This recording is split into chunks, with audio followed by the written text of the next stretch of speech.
Good morning, my dear students and faculty members who are watching this video.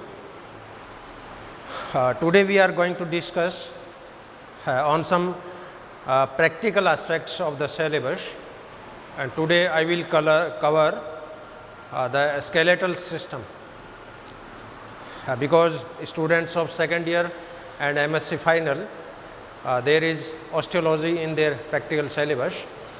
सो आज के इस व्याख्यान में ऑस्टियोलॉजी पे मैं संक्षेप में ब्रीफ इंट्रोडक्शन के रूप में आपसे मैं शेयर करूंगा। आपके कोर्स में फंडामेंटली 4 एनिमल्स की हड्डियां कोर्स में है, जिसमें एम्फीबियंस हैं। एम्फीबियंस में मेंबर के रूप में फ्रॉग की जैसी हड्डियां हैं, रेप्टाइल्स में वेरनस की हड्डियां हैं, बर्ड्स में फाउल की हड्डियां हैं और मैमल्स में रैबिट की जो हड्डियां हैं। तो 4 एनिमल्स की कंपैरेटिव ऑस्टियोलॉजी आपके कोर्स में चलती है और हमारे म्यूजियम में ह्यूमन का भी स्केलेटन हमारे पास पड़ा है। तो इन सभी पे मैं आपको पहले एक ब्रीफ इंट्रोडक्शन के रूप में इंट्रोडक्टरी जो टॉपिक है वो मैं आपसे शेयर करूँगा। तो व्हाट इज़ स्केलेटन, स्केलेटन क्या है, स्केलेटन कितने प्रकार का होता है, स्केलेटन की डेफिनेशंस क्या है, स्केलेटन में कौन कौन सी हड्डियाँ हैं, कौन कौन सी इसके अंदर कैविटीज़ होती है। तो इन मेन फंडामेंटल बातों को कवर करते हुए मैं ये व्याख्यान आपसे हैंडल करूँगा। व्हाट इज़ स्केलेटन, स्केलेटन क्या है, कंकाल क्या है। कंकाल की सबसे सिंपल डेफिनेशन हो सकती है कि शरीर में पाई जाने वाली ऐसी रचनाएं जो शरीर को आलंबन और दृढ़ता प्रदान करती है, उनको कंकाल के नाम से जाना जाता है। अर्थात structures which provides rigidity and support to the body is called as skeleton। तो शरीर की वे रचनाएं जो शरीर को आलंबन और दृढ़ता प्रदान करती है, ऐसी रचनाएं कंकाल के नाम से जानी जाती है या स्केलेटन कहलाती है। स्केलेटन लोकेशन के आधार पर 2 प्रकार का हो सकता है। एक तो एक्सोस्केलेटन या बाह्य कंकाल,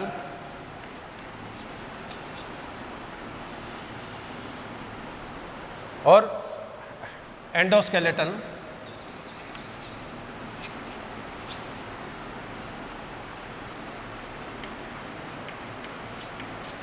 या अंतःकंकाल। बाह्य कंकाल तो वो होता है जो शरीर के बाहर उपस्थित होता है। Exoskeleton is that skeleton which is present outside the body। इसमें एग्जाम्पल क्या आएंगे, जैसे अपने हाथों में जो नाखून हैं, नखर हैं, गाय भैंसों में जो सींग हैं, पैरों में खुर हैं, सांपों में जो सल्क हैं, यानी शरीर के बाहर जो हार्ड स्ट्रक्चर्स हैं वो सारी बाह्य कंकाल के रूप में काउंट होती है।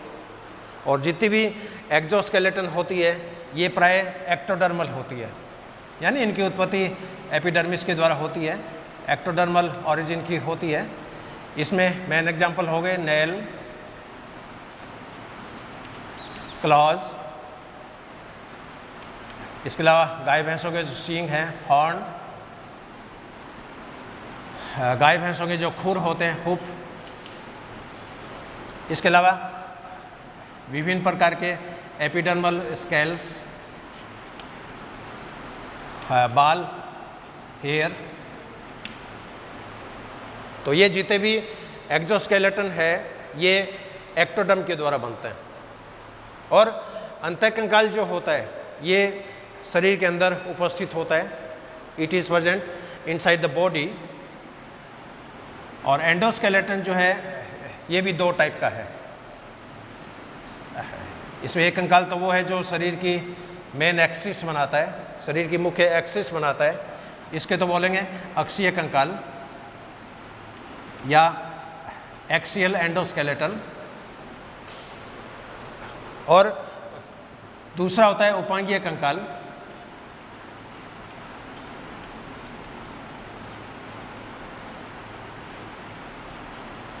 इसको बोलेंगे अपेंडिकुलर स्केलेटन। तो यहाँ पर अक्षीय कंकाल तो वो है जो शरीर की मेन एक्सिस में प्रेजेंट है, बॉडी की मेन एक्सिस में प्रेजेंट है, और उपांगीय कंकाल वो है जो भुजाओं का निर्माण करता है। अब अक्षीय कंकाल में जो मेन जो स्ट्रक्चर्स होती है उसके अंदर एक तो जैसे कपाल या स्कल, दूसरी रचना इसके अंदर होती है रीढ़ की हड्डी या वर्टिब्रल कॉलम, तीसरी जो स्ट्रक्चर है इसमें वो होती है स्टर्नम, और चौथी जो रचनाएं हैं ये होती है पसलियाँ। तो अपनी बॉडी की मेन एक्सिस जो बनती है, शरीर की जो धुरी बनती है वो इन 4 पार्ट से बनती है। एक्सिस के अंदर कपाल हो गया या क्रेनियम हो गया, रीढ़ की हड्डी होगी वर्टिब्रल कॉलम, स्टर्नम हो गया, पसलियाँ होगी, और उपांगीय कंकाल जो होता है इसके अंदर हाथ और पैर की हड्डियाँ शामिल हैं। तो हाथों के अंदर जो हड्डियाँ हैं जिसको अग्रभुजा बोलेंगे अपन, फोर लिम्ब, और टांगों जो होती है इसको पश्चभुजा के नाम से या हाइंड लिम्ब के नाम से जाना जाता है। अब इन दोनों के अंदर पैरेलल अरेंजमेंट चलता है, दोनों के अंदर गार्डिल होती है, दोनों के अंदर हड्डियाँ होती है।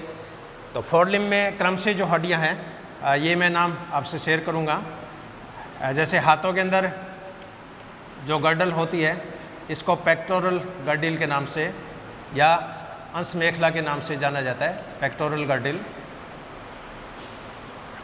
टांगों में इसको बोलेंगे श्रोणी मेखला या पेल्विक गर्डल।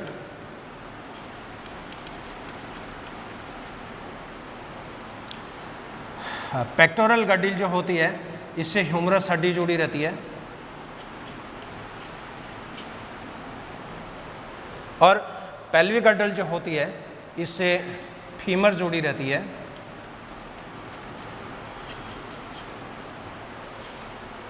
ह्यूमरस से जो हड्डियाँ जुड़ी है आगे, इनको रेडियोल्ना के नाम से जाना जाता है। एक्चुअल में ये 2 हड्डियाँ होती हैं, 2 हड्डियाँ कंबाइंड है, इसलिए इनको रेडियोल्ना के नाम से जाना जाता है। और टांगों के अंदर भी 2 हड्डियाँ होती है, इनको टीबियो फिबुला के नाम से जाना जाता है। रेडियोल्ना के बाद में जो हड्डियाँ होती है कलाई की, यहाँ पर इसको बोलते हैं कार्पल बोन। टांगों में इनको बोलेंगे टार्सल बोन। कार्पल के बाद में जो हड्डियाँ होती है ये कहलाती है मेटाकार्पल।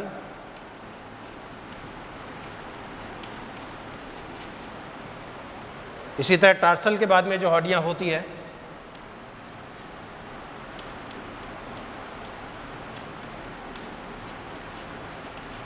इनको बोलते हैं मेटाटार्सल।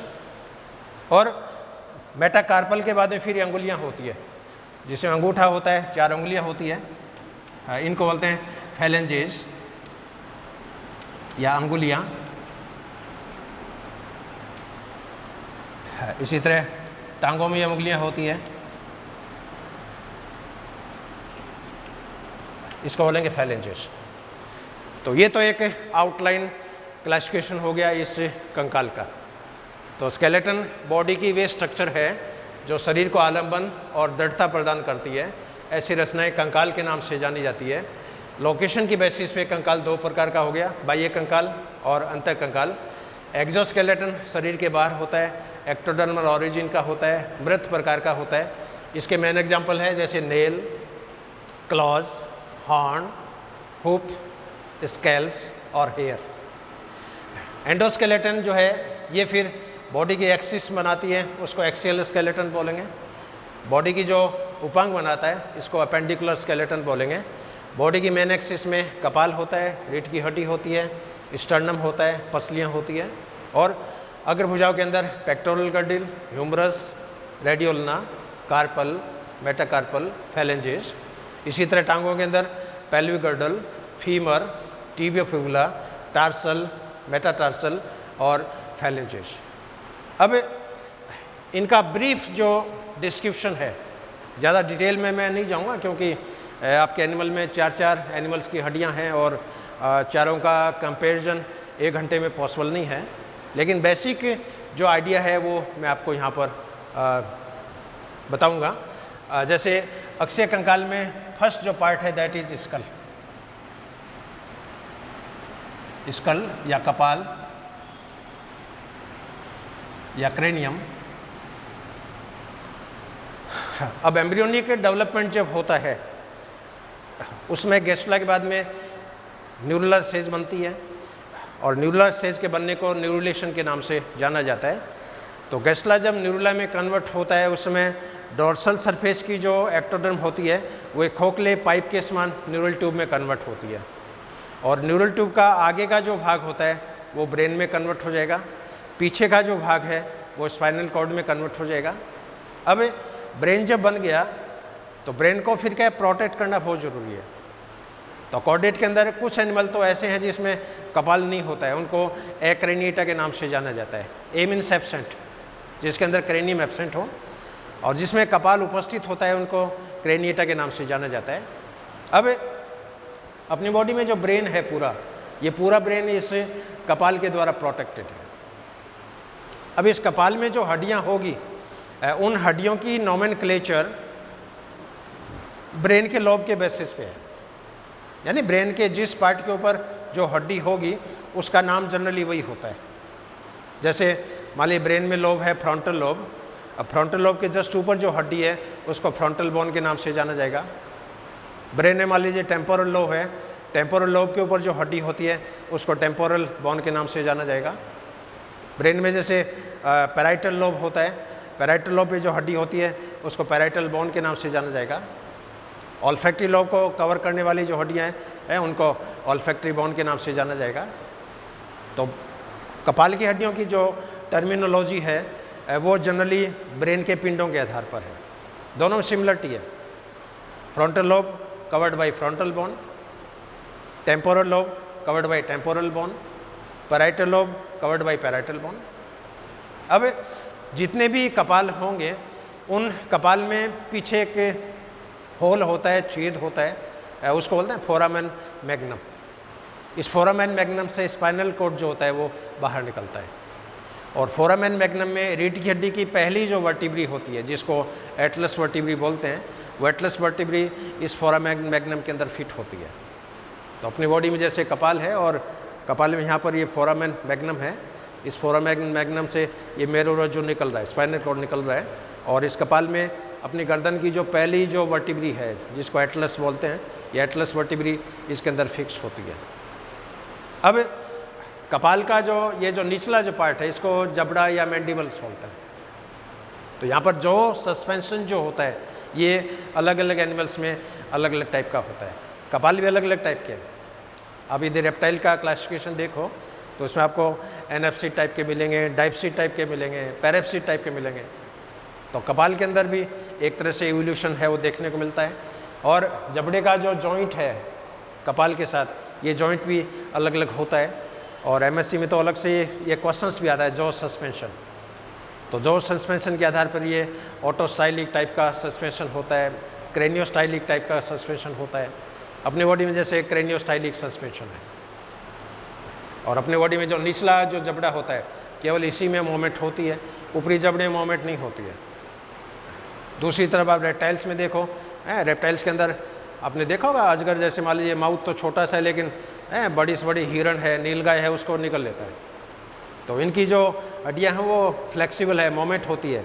इनके दोनों जबड़ों के अंदर मोमेंट होती है, इससे पूरा जबड़ा जो होता है वो खुल जाता है और अपने से बड़े आकार के एनिमल जो होते हैं उनको वो निकल लेता है। तो ये तो एक्सेल स्केलेटन का first part that is skull. अब स्कल के बाद में सेकंड जो स्ट्रक्चर आएगी दैट इज वर्टिब्रल कॉलम।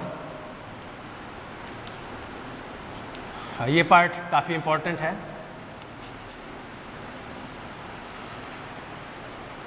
अब अपनी इस मेन एक्सिस में रीढ़ की हड्डी है और रीढ़ की हड्डी के अंदर कशेरुकाएँ हैं, वर्टिब्री है।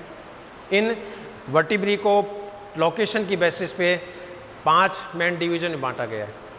जैसे गर्दन में जो वर्टिब्री है इनको सर्वाइकल वर्टिब्री बोलेंगे, छाती में जो वर्टिब्री है इनको थोरेसिक वर्टिब्री बोलेंगे, डायफ्राम के नीचे जो वर्टिब्री है इनको लंबर वर्टिब्री बोलेंगे, नाभि के निकट जो है इनको सैक्रल वर्टिब्री बोलेंगे, और लाच में पूंछ वाला जो क्षेत्र होता है उसके अंदर जो हड्डियां होती है इसको कॉडल वर्टिब्री के नाम से जाना जाता है। तो वर्टिब्रल कॉलम में जो हड्डियां हैं इन वर्टिब्री को 5 मेन जोन के अंदर क्लासिफाई किया गया है।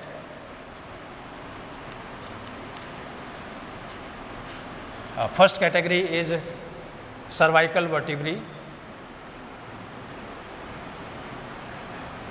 Second category is thoracic vertebrae,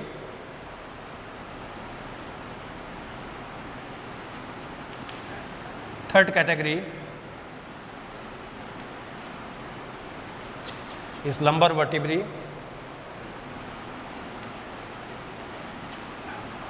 fourth category is sacral vertebrae, and fifth group is caudal vertebrae. अब सर्वाइकल वर्टिब्री जो है इनकी संख्या अलग अलग एनिमल्स में अलग अलग होगी।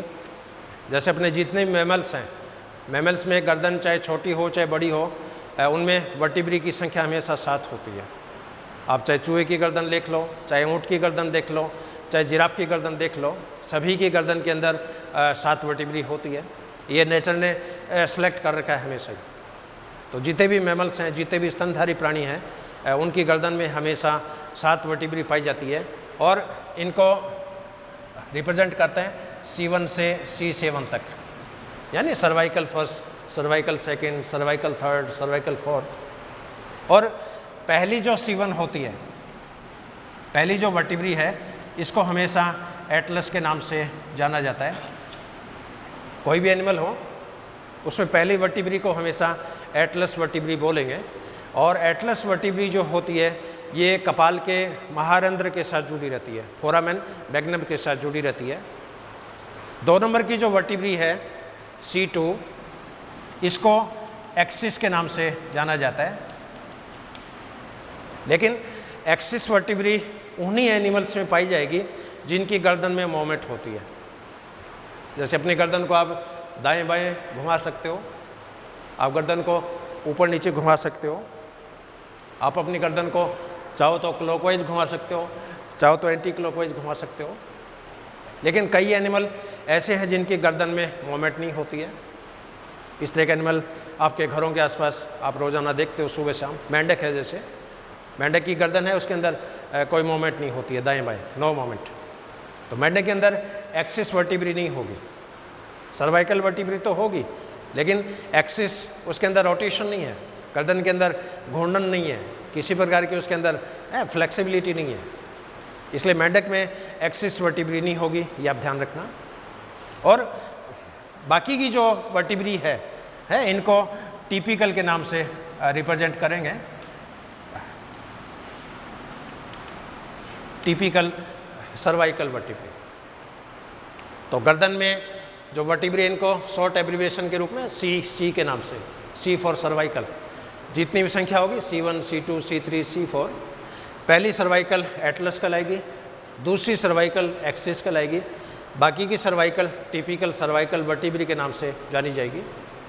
इसी तरह थोरैक्स में जो वक्स में जो वर्टिब्री है इसको T के द्वारा रिप्रेजेंट करते हैं, T फॉर थोरेसिक। और थोरैक्स में भी कशेरुकाओं की संख्या अलग अलग होती है। जैसे ह्यूमन के अंदर अपने 12 हैं टोटल, तो इनको भी T1, T2, T3, T4, T5 इस तरह रिप्रेजेंट करेंगे। कुछ एनिमल्स में एंटीरियर थोरेसिक, पोस्टीरियर थोरेसिक इस नाम से भी रिप्रेजेंट करते हैं। तो वक्स में पाई जाने वाली जो हड्डियाँ होगी इनको थोरेसिक वर्टिब्री के नाम से जाना जाएगा। और इसके बाद में जो थोरेक्स के बाद में जो वर्टिब्री है इनको लंबर वर्टिब्री के नाम से एल के रूप में इनको रिप्रेजेंट करेंगे, L1, L2, L3। कुछ एनिमल में एंटीरियर लंबर, पोस्टीरियर लंबर। तो डायफ्राम के नीचे, जस्ट नीचे जो बाद में जो हड्डियां हैं ये लंबर वर्टिब्री है।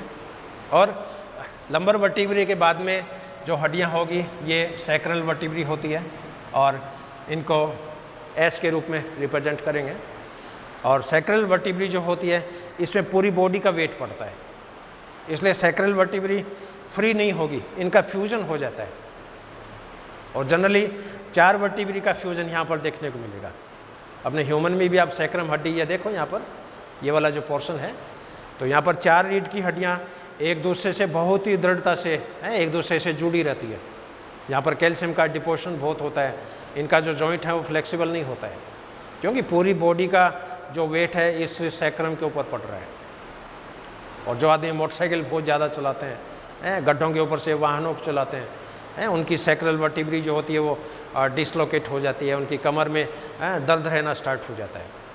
और सैक्रल वर्टिब्री जो होंगी वो ट्रायंगुलर प्रकार की दिखाई देगी, यानी फर्स्ट सैक्रल बड़ी है, सेकंड सैक्रल थोड़ी और छोटी है, थर्ड और छोटी है, चौथी और छोटी है। तो फ्यूजन के कारण इनकी जो आकृति है वो लगभग ट्रायंगुलर प्रकार की होती है। और लास्ट में जो फिर पार्ट है ये होता है कॉडल वर्टिब्री। और कॉडल वर्टिब्री में जिस एनिमल में पूंछ लंबी होगी उनमें कॉडल वर्टिब्री की संख्या भी ज़्यादा होगी। स्नेक है मान लो, स्नेक जैसे किंग कोबरा है तो 10-12 फीट लंबा होता है, उनके अंदर कॉडल वर्टिब्री की संख्या भी बहुत ज़्यादा होती है। अब मैमल्स में भी पूंछ है, गाय भैंसों में पूंछ है, लेकिन गाय भैंसों की जो पूंछ है उसके अंदर वर्टिब्री नहीं है, उसमें नोटोकॉर्ड का पार्ट है। लेकिन फिर भी कॉडल वर्टिब्री को अलग अलग एनिमल्स में अलग अलग नाम से जाना जाएगा। जैसे मेंढक में जो कॉडल होती है इसको यूरोस्टाइल बोलते हैं। मेंढक में जो कॉडल वर्टिब्री है इसको यूरोस्टाइल के नाम से जाना जाता है। रेप्टाइल में जो पूंछ की जो कशीरकाएँ होती है इनको कॉडल वर्टिब्री के नाम से जाना जाता है। पक्षियों में कॉडल वर्टिब्री को पाइगोस्टाइल के नाम से जाना जाता है।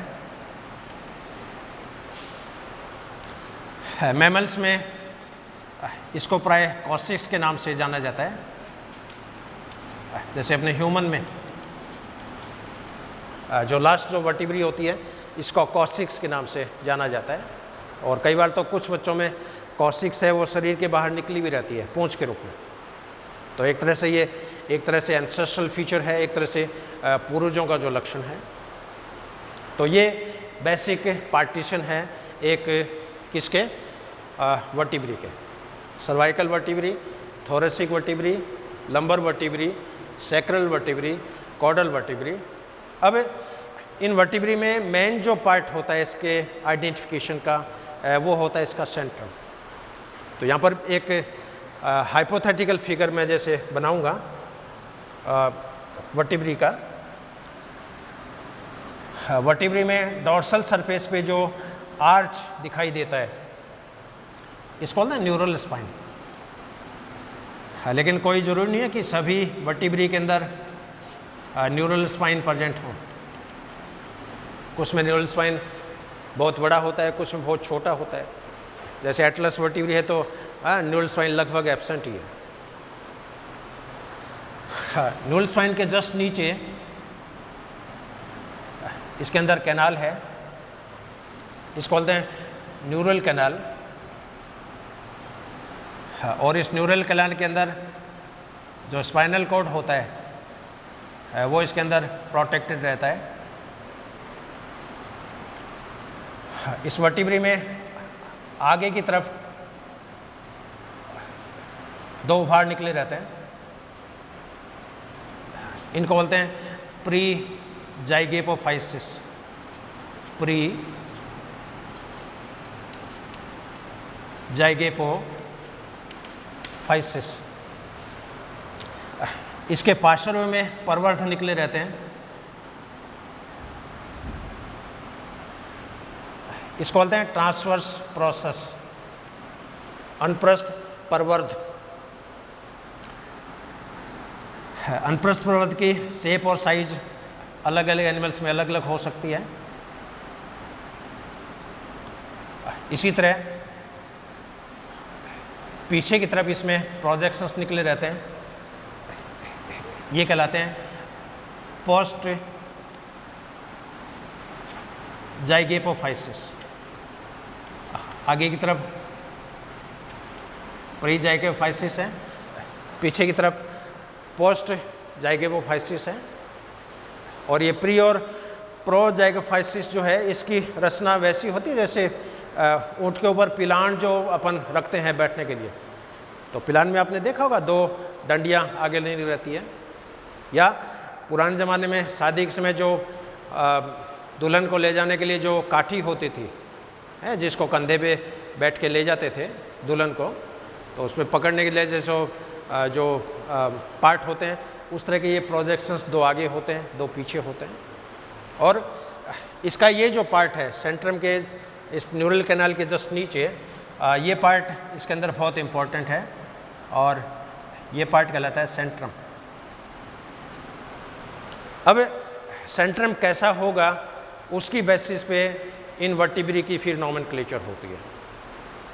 तो कुछ सेंट्रम तो ऐसा है जो दोनों तरफ से एकदम चपटा होता है, उसको एसिलस वर्टिब्री के नाम से जाना जाता है। कुछ में आगे अवतल गड्ढा होता है, पीछे उत्तल उभार होता है, उसको प्रोसिलस वर्टिब्री बोलते हैं। कुछ में दोनों तरफ अवतल गड्ढे होते हैं, उनको एम्फिसिलस वर्टिब्री बोलते हैं। कुछ में उबड़ खाबड़ होती है, उसको हेटेरोसिलस वर्टिब्री बोलते हैं। तो सेंट्रम की शेप और साइज कैसी है उसको मैं सिंपली फिगर के रूप में जैसे यहाँ रिप्रेजेंट करूँगा।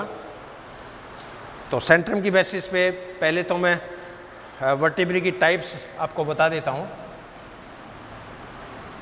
एक तो होती है एसिलस वर्टिब्री। ए means absent, सिलस means cavity.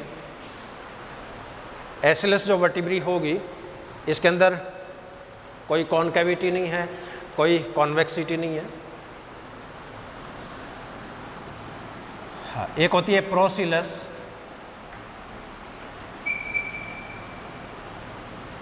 प्रोसिलस vertebrae में क्या होगा, वर्टिब्री के आगे अवतल गड्ढा है, पीछे इसमें उत्तल उभार है।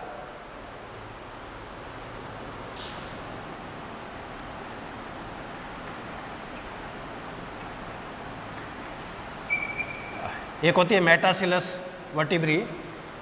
Meta means after. इस तरह की वर्टिब्री में आगे की तरफ उत्तल उभार होता है, पीछे उत्तल गड्ढा होता है, यानी प्रोसिलस की जस्ट उल्टी। हाँ, एक होती है इसमें amphicoelous. Amphi means both side. और इस तरह की जो वर्टिब्री होती है इसमें वर्टिब्री के आगे भी कॉनकेव कैविटी है, वर्टिब्री के पीछे भी कॉनकेव कैविटी है। और एक होती है हेटेरोसिलस। हेटेरोसिलस में क्या होगा, इसके अंदर उबड़ खाबड़ टाइप की होती है, यानी उभार भी होते हैं, गड्ढे भी होते हैं। और इस तरह की जो वर्टिब्री होती है इसको हेटेरोसिलस के नाम से जाना जाता है। इनको जैसे मैं फिगर के रूप में रिप्रेजेंट करूं, शॉर्ट फिगर के रूप में, जैसे सबसे पहली जो टाइप है एसिलस। एसिलस की जो शेप होगी है वो जनरली इस तरह की होगी। इसका आगे का भाग भी चपटा है, पीछे का भाग भी चपटा है।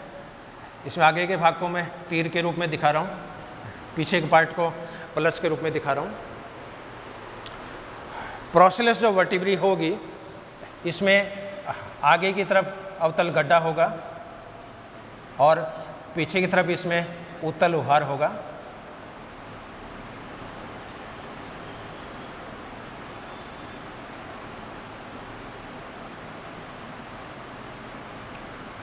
This is procoelous. Metacoelous vertebrae में आगे उत्तल उभार होगा और पीछे की तरफ इसमें अवतल गड्ढा होगा।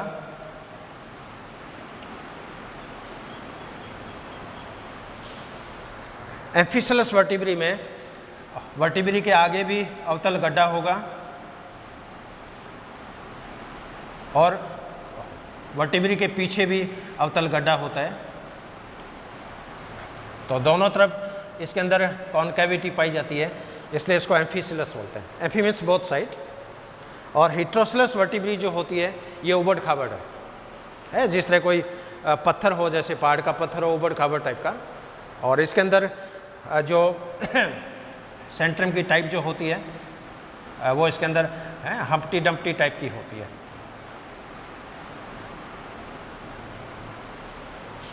तो सेंट्रम की बेसिस पे ये वर्टिब्री का क्लासिफिकेशन है। यदि वर्टिब्री में दोनों तरफ कोई भी गड्ढे नहीं हो, दोनों तरफ की सरफेस यदि चपटी हो, प्लेट हो, तो इसको एसिलस वर्टिब्री बोलेंगे।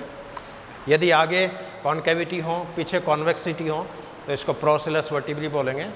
यदि आगे कॉन्वेक्सिटी हो, पीछे कॉन्केविटी हो, तो इसको मेटासिलस वर्टिब्री बोलेंगे।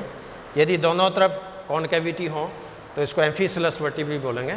यदि दोनों सेंट्रम हम्प्टी डम्प्टी टाइप का हो, उसमें रिजेज और फरोज हो, उबड़ खाबड़ हो, तो इसको हेटेरोसिलस वर्टिब्री के नाम से जाना जाता है। तो ये वर्टिब्री के बारे में एक बेसिक आइडिया। अब इसके बाद में जो तीसरा जो कंपोनेंट है दैट इज स्टर्नम। तो स्टर्नम जो है ये वाला पार्ट है अपना छाती के अंदर, ये जो हड्डी है बीच में ये स्टर्नम है, और स्टर्नम से रीढ़ की हड्डियां हैं वो जुड़ी है। तो रीढ़ की हड्डी का आगे वाला जो पार्ट है वो तो स्टर्नम से जुड़ा हुआ है, पीछे वाला जो पार्ट है वो रीढ़ की हड्डी से जुड़ा हुआ है। और अपनी बॉडी में जैसे 12 जोड़ी ये पसलियाँ होती है, 12 जोड़ी रिब्स है। इसमें पहली जो 8 जोड़ी है उनको वास्तविक पसलियाँ बोलते हैं, ट्रू रिब्स, 1 से 8 तक। 9 और 10 नंबर की जो है इसको फॉल्स रिब्स बोलते हैं। और 11 और 12 जोड़ी है इसको फ्लोटिंग रिब्स के नाम से जाना जाता है। तो अपने मनुष्य के अंदर जो पसलियाँ जो हैं रिब्स, ये रिब्स 3 टाइप की है इसके अंदर। एक तो true ribs,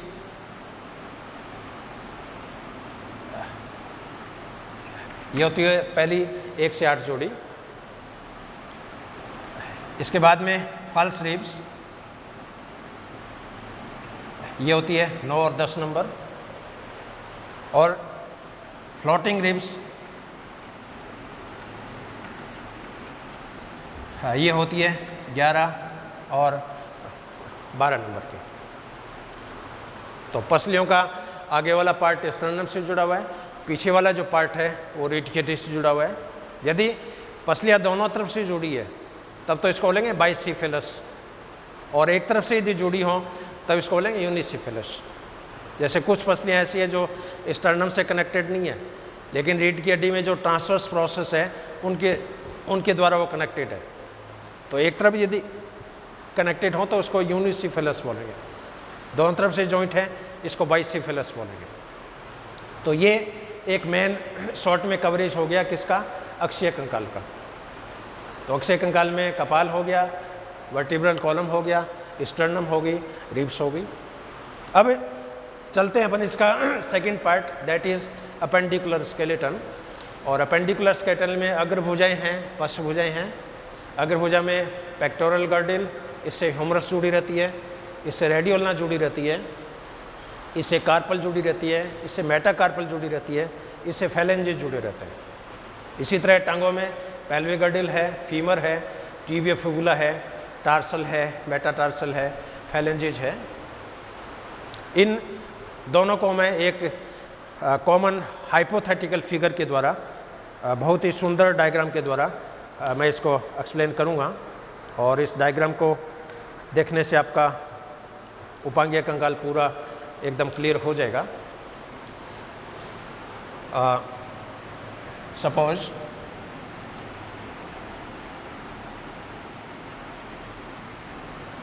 this is girdle.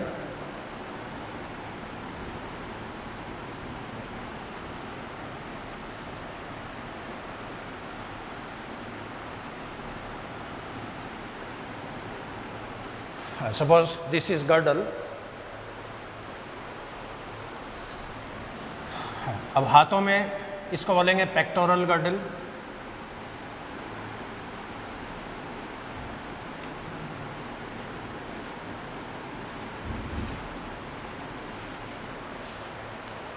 टांगों में इसको बोलेंगे पेल्विक गर्डल।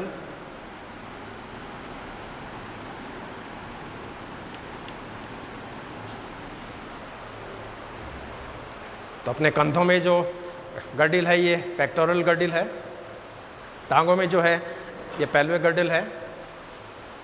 अब दोनों ही गर्डल में 3-3 हड्डियां होती है। जैसे पेक्टोरल गर्डिल में जो हड्डियां हैं दैट इज सुप्रास्कैपुला,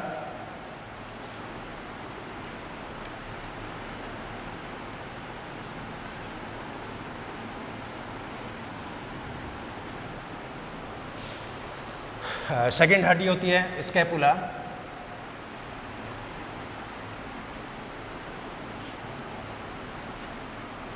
और तीसरी हड्डी इसके अंदर होती है कोरेकॉइड।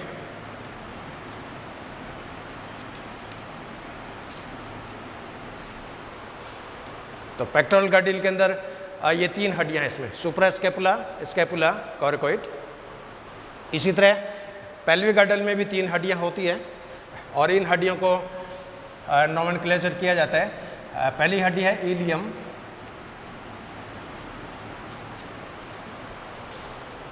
सेकंड हड्डी का नाम है इस्चियम,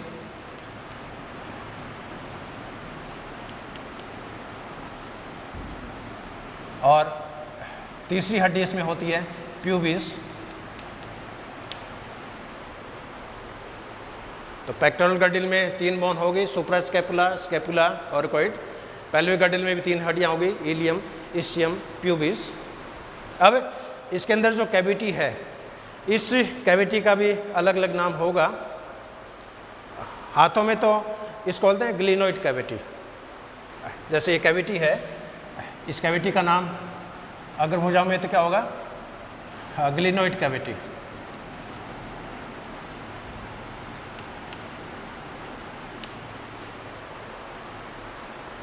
और टांगों में इस कैविटी का नाम होगा एसिटेबुलम, एसिटेबुलम।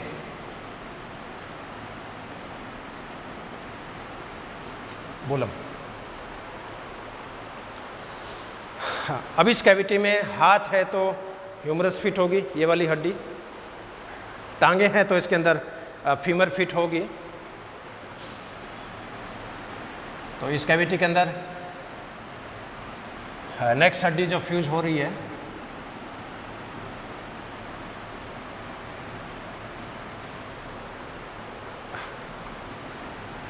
हाथों में, इसको बोलेंगे ह्यूमरस।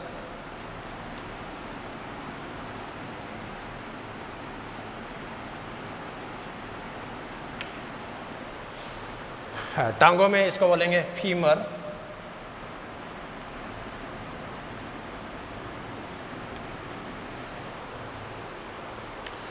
अब इस ह्यूमरस और फीमर से फिर 2 हड्डियां और कनेक्ट होगी।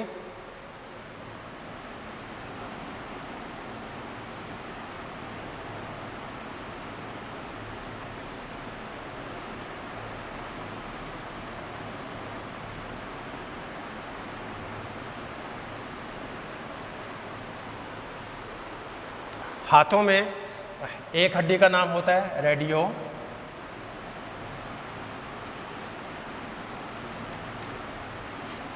और दूसरी हड्डी का नाम होता है अल्ना। इसलिए कॉमनली इसको बोलते हैं रेडियो अल्ना। जैसे अपने हाथों में ये देख रहे हो आप, खांच है यहाँ पर, तो ये खांच दिख रही है, इसमें एक हड्डी रेडियो है, एक अल्ना है। अब क्वेश्चन है कि इसमें पता कैसे करें कौन सी हड्डी रेडियो है, कौन सी अल्ना है। तो इसमें याद करने का सबसे बेस्ट मेथड है कि अल्ना के अंदर एल आता है। एल का मतलब लॉन्ग, इसका मतलब अल्ना जो हड्डी है वो लंबी है, रेडियो जो हड्डी है छोटी है। तो हाथों में इन दोनों हड्डियों को कॉमनली नाम दिया जाता है रेडियो अल्ना, जबकि एक्चुअल में 2 हड्डियाँ हैं और इन दोनों हड्डियों की ये खांच आप देख रहे हो, ट्यूबरोसिटी ये यहाँ पर प्रेजेंट है। इसी तरह टांगों में भी 2 हड्डियाँ हैं और टांगों में इसको बोलेंगे टीबियो फिबुली। एक हड्डी का नाम तो होगा टीबियो, दूसरी हड्डी का नाम होगा फिबुला या फिबुली। तो कॉमनली इसको बोलते हैं टीबियो फिबुला या टीबियो फिबुली। अब इसके नीचे फिर कलाई की हड्डियां आएगी। हाथों में इसको कार्पल बोलेंगे, टांगों में इसको टार्सल बोलेंगे। तो कार्पल बोन जो है ये 8 होती है मनुष्यों में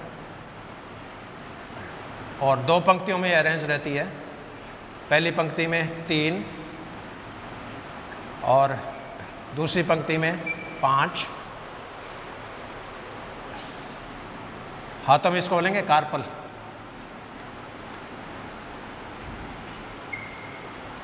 टांगों में इसको बोलेंगे टार्सल।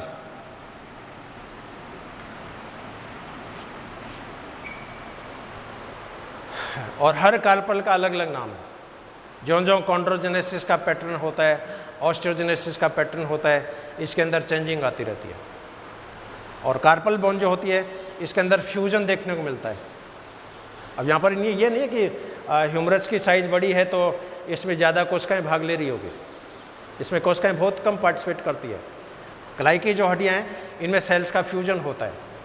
तो मान लीजिए पूरी हाथ के अंदर 100% सेल है तो 30% सेल से केवल कलाई बनती है, क्योंकि यहाँ पर सेल का फ्यूजन देखने को मिल रहा है। और हर कार्पल का, हर टार्सल्स का अलग अलग नाम है इसमें। अब इसमें जैसे मान लीजिए रेडियो हड्डी के नीचे जो कार्पल है इसको रेडियली बोलेंगे, अल्ना के नीचे है इसको अल्नरी बोलेंगे, बीच में जो है इसको सेंट्रली बोलेंगे। तो हर कार्पल का अलग अलग नाम है। इसी तरह हर टार्सल का अलग अलग नाम है। अब कार्पल के बाद में ये जो हथेली की जो हड्डियाँ हैं इनको मेटाकार्पल्स बोलेंगे, पैर में इसको मेटाटार्सल्स बोलेंगे। तो कार्पल के बाद में जो कनेक्शंस हैं इनको हाथों में इसको बोलेंगे मेटाकार्पल, टांगों में इसको बोलेंगे मेटाटार्सल। कि अपनी बॉडी पेंटाडेक्टाइल है, 5 अंगुलियों वाले अपन प्राणी हैं। नेचर ने सेलेक्ट किया है। कई आदमियों की 6 अंगुलियां होती है, पॉलीडेक्टाइली है, ये पूर्वजों का लक्षण है। तो नेचर ने 5 अंगुलियां हैं वो सेलेक्ट करी है, 4 नहीं करी है, 6 नहीं करी है। हालांकि कुछ रेयर केस में कुछ बच्चों के 6 अंगुलियां होती है, कई बार 10 अंगुलियां के हाथ पैर भी है वो डेवलप हो जाते हैं, देखे हमने।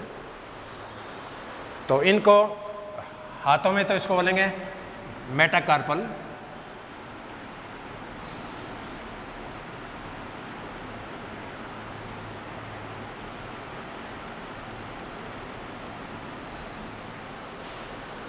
टांगों में इसको बोलेंगे मेटाटार्सल,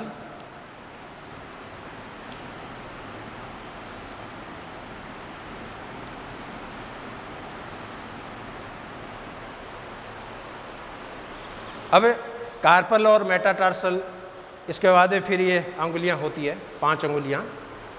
तो पहली अंगुली है ये तो अंगूठा है, इसके अंदर 2 डिजिट्स हैं और बाकी की जो हड्डियां हैं इनके अंदर 3-3 डिजिट्स हैं। यदि चिटली अंगुली में 2 डिजिट हों इसका मतलब इस बच्चे में डाउन सिंड्रोम है। तो हाथ का एक्सरे करके कितने डिजिट्स हैं उनको आप काउंट कर लो, तो उस बच्चे के अंदर कौन सी बीमारी होगी उसका अपने को पता लग जाएगा। तो इसके अंदर पहली जो अंगुली है यानी अंगूठा, इसके अंदर 2 डिजिट्स हैं और बाकी अंगुलियों में 3-3 डिजिट्स हैं। अब ये डिजिट्स की संख्या अलग अलग एनिमल्स में अलग अलग हो सकती है। यहाँ पर मैंने जो एग्जांपल दिया ये ह्यूमन को फोकस करके दिया है। अब आप घोड़े की टांगे देखो, गाय भैंसों की टांगे देखो, गधे की टांगे देखो, तो उनमें ये पैटर्न क्या होगा, अलग अलग तरह का होगा, क्योंकि वो टेट्रापोड है। हाथी है अलग तरह की स्ट्रक्चर है, ऊँट की टांगे हैं अलग तरह की स्ट्रक्चर है। तो यहाँ पर ये जो मैंने हाइपोथेटिकल जो डायग्राम बनाया ये अपने ह्यूमन को फोकस करते हुए बनाया है। तो अंगूठे के अंदर आप देख रहे हो 2 हड्डियाँ हैं और बाकी जो उंगलियाँ हैं इसके अंदर 3-3 हड्डियाँ हैं। और इसका जो फॉर्मूला होगा फेलेंजियल फॉर्मूला, ये क्या हो जाएगा 2 3 3 3 3। तो इसको अंगुलाव सूत्र या फेलेंजियल फॉर्मूला के नाम से जाना जाता है। तो मनुष्यों का फेलेंजियल फॉर्मूला क्या हो गया 2 3 3 3। इसी तरह कई बार ह्यूमन का डिस्क्रिप्शन करते हैं, पर्सनल आइडेंटिटी है, जैसे मेरे माथे पे निशान है, यहाँ पर चोट का निशान है, ये मेरी पर्सनल आइडेंटिटी है। ठोड़ी में जैसे तिल है, ये पर्सनल आइडेंटिटी है। मान लो किसी आदमी का अंगूठा एक्सीडेंट में कट गया, अब कट गया तो उसका फेलेंजियल फॉर्मूला क्या हो जाएगा 3 3 3 3। तो कई बार अपराधियों की पहचान होती है, अपराधियों का जो आइडेंटिफिकेशन है उनके अंदर ये फेलेंजियल फॉर्मूला काम में आता है। कई बार उंगलियां बनती नहीं है, पूरा एम्ब्रियोनिक इंडक्शन नहीं होता है, कॉम्पिटेंस नहीं होता है, प्रॉपर ऑर्गन फॉर्मेशन नहीं होती है। तो कई बार हाथ है ये मुकदर के जैसे हो जाते हैं स्टम्प से। उस केस में ये जो स्कीम है ये काम में आती है। तो ये एक नट सेल में ऑस्टियोलॉजी का खाका। एक बार मैं फिर रिपीट कर दूं, skeleton is that structure which provides rigidity and support to the body. On the basis of location, skeleton is divided into exoskeleton and endoskeleton. Exoskeleton is that part which is present outside the body, and it is represented by nails, claws, horn, hoof, scales and hairs, while endoskeleton divided into two parts, axial skeleton which is present in main axis of the body, and appendicular skeleton which constitutes the forelimb and hind limb. In axial skeleton, the main constituent parts is represented by skull, vertebral column, sternum and ribs. In forelimbs, the main constituent parts are pectoral girdle, followed by humerus, which is followed by radial ulna, which is followed by carpal, metacarpal, and at last by phalanges. Likewise, this in hind limb, it is represented by pelvic girdle, followed by femur, followed by tibia fibula, followed by tarsal, then metatarsal, at last by phalanges. And first constituent part is skull, then vertebral column. Vertebral column is made up of 5 main division: cervical division, thoracic division, lumbar division, sacral division and caudal division. And on the basis of centrum, vertebrae may be acillous, A means absent, procellus, in which in anterior part there is concavity and in posterior part there is convexity.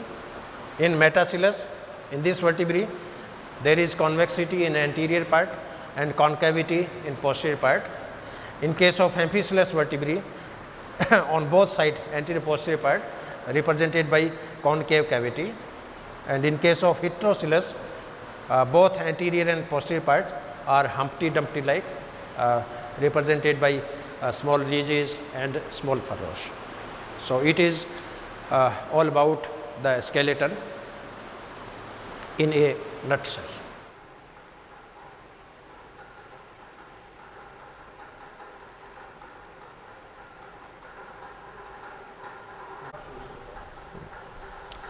ये इस box में human skeleton original skeleton है और ये किसी अंग्रेज का donate किया हुआ है। इस स्केलेटन में आप देख रहे हो ऊपर कपाल है, जैसे इसकी मेन एक्सिस में कपाल है, उसका ये रीढ़ की हड्डियां हैं, दोनों तरफ ये पसलियां हैं, बीच में स्टर्नम दिखाया है। अब कपाल के अंदर पूरा ये ब्रेन बॉक्स है, क्रेनियम है, इसके नीचे ये मैंडिबल है, इसका निचला जबड़ा ये जुड़ा हुआ है, और इसमें वर्टिब्री है। वर्टिब्री आप देख रहे हो गर्दन के अंदर 7 वर्टिब्री है, उसके बाद फिर थोरेसिक वर्टिब्री है, फिर लंबर वर्टिब्री है, उसके बाद सैक्रल वर्टिब्री है, और सैक्रल आप देख रहे हो नीचे ये फ्यूजन दिखाया है, इसके अंदर 4 वर्टिब्री का फ्यूजन है, और लास्ट के अंदर कॉसिक्स होती है, छोटी सी पॉइंटेड पार्ट। ऊपर कंकालों में पेल्विक गर्डल, ये कंधे वाले पार्ट में पेल्विक गर्डल, जिसके अंदर 3 हड्डियां हैं, सुप्रा स्कैपुला, स्कैपुला, कॉर्कोइड, और ये जो पार्ट है ये हसली बोलते हैं इसको, क्लेविकल हड्डी होती है और क्लेविकल हड्डियां हैं। और इसके बाद में इसमें जो कैविटी होती है ग्लिनोइड कैविटी, इसके अंदर ये ह्यूमरस जुड़ी है, ह्यूमरस से ये 2 रेडियोल्ना जुड़ी, आप देख रहे हो रेडियो है, एक अल्ना है, अल्ना हड्डी है वो थोड़ी लंबी होती है, रेडियो है वो छोटी होती है। रेडियो के बाद में इसमें कार्पल हैं, कार्पल के बाद में मेटाकार्पल हैं, और मेटाकार्पल से ये फैलेंजे जुड़ी है अंगुलियों की। तो अंगूठे के अंदर दो डिजिट्स हैं, बाकी उंगलियों के अंदर 3 डिजिट्स हैं। इसी तरह हाइंड लिम्ब के अंदर ये पेल्विक गर्डल दिखाई है इसके अंदर, और दोनों की पेल्विक गर्डल है वो फ्यूज होती है इसमें। इनके बीच की जो बेसिन है इसको पेल्विक बेसिन बोलते हैं। इसके अंदर गर्भ में जब बच्चा डेवलप होता है तो उसका हेड जो होता है वो इसके अंदर जैसे फिट रहता है, और गर्डल को देख, पेल्विक गर्डल को भी देख के अपन पता लगा सकते हैं कि ये कंकाल आदमी का है या औरत का है। ये स्केलेटन जैसे मेल का है, क्योंकि इसका जो पेल्विक बेसिन है बहुत संकड़ा है। यदि ये कंकाल फीमेल का होता है तो उसका पेल्विक बेसिन है वो थोड़ा चौड़ा होता है। इस पेल्विक गर्डल में 3 हड्डियां हैं, इलियम, इस्चियम, प्यूबिस। इसकी जो कैविटी होती है इसको एस्टेबुलम बोलते हैं। इस एस्टेबुलम में फीमर जो है वो जुड़ी रहती है। फीमर बॉडी की सबसे लंबी हड्डी होती है, सबसे मजबूत हड्डी होती है, और पुराने जो आदि मानव थे आज के 15-20 लाख वर्ष पहले, वो इस फीमर हड्डी को एज ए हथियार के रूप में भी काम में लेते थे, क्योंकि इसमें जो आगे जो टिब्रोसिटी है वो हथौड़ी की तरह इसमें काम करती है। इस फीमर से फिर ये 2 हड्डियाँ जुड़ी हैं, इनको टिबियो फिबुला के नाम से जाना जाएगा। उसके बाद फिर टार्सल जुड़ी है, टार्सल से मेटाटार्सल जुड़ी है, और मेटाटार्सल से फिर फैलेंजेस, क्योंकि ह्यूमन है वो पेंटाडेक्टाइल है, 5 अंगुलियों वाला प्राणी है। तो इसमें जो पहली अंगुली है ये अंगूठे के रूप में रिप्रेजेंट होती है, और बाकी फिर first finger, middle finger, index finger. तो ये एक नट सेल में इस ह्यूमन स्केलेटन का बेसिक आर्किटेक्चर और बेसिक डिज़ाइन। और ये हमारा जैसे म्यूजियम है, जूलॉजिकल म्यूजियम, और हमारे पास एनिमल्स का अच्छा कलेक्शन है। लगभग 500 स्पेसिमेन यहाँ पर प्रिजर्व हैं। डायनासोर के मॉडल्स हैं अलग अलग। सो आज का ये ऑस्टियोलॉजी पे जो लेक्चर था ये प्रैक्टिकल बेस्ड था, क्योंकि हम थ्योरी के साथ साथ प्रैक्टिकल के वीडियो भी हम बनाएंगे, जिसमें ऑस्टियोलॉजी है, फिजियोलॉजी है। फिजियोलॉजी के जो एक्सपेरिमेंट होंगे तो इसमें हीमोग्लोबिन एस्टिमेशन है, आरबीसी काउंटिंग है, डब्ल्यूबीसी काउंटिंग है, हीमेटोक्रिट वैल्यू है। इसके अलावा क्रोमेटोग्राफी के एक्सपेरिमेंट हैं, इलेक्ट्रोफोरेसिस के एक्सपेरिमेंट हैं। तो जितने भी एक्सपेरिमेंट्स होंगे उनके भी शॉर्ट वीडियोज़ हम स्टूडेंट्स के साथ शेयर करेंगे। आज ऑस्टियोलॉजी का व्याख्यान मैंने आपसे डिस्कस किया है, और काफ़ी इंटरेस्टिंग बना के मैंने इसको रिप्रेजेंट किया है, और आशा करता हूँ कि आप सभी को ये वीडियो पसंद आएगा। और एक बार मैं डिपार्टमेंट की तरफ से, हमारे कॉलेज की तरफ से, मेरी तरफ से I am highly thankful to you. और एक बार सभी स्टूडेंट्स को स्वाधीनता दिवस की शुभकामनाएं देते हुए मैं आपसे विदा लेता हूँ। Thank you very much.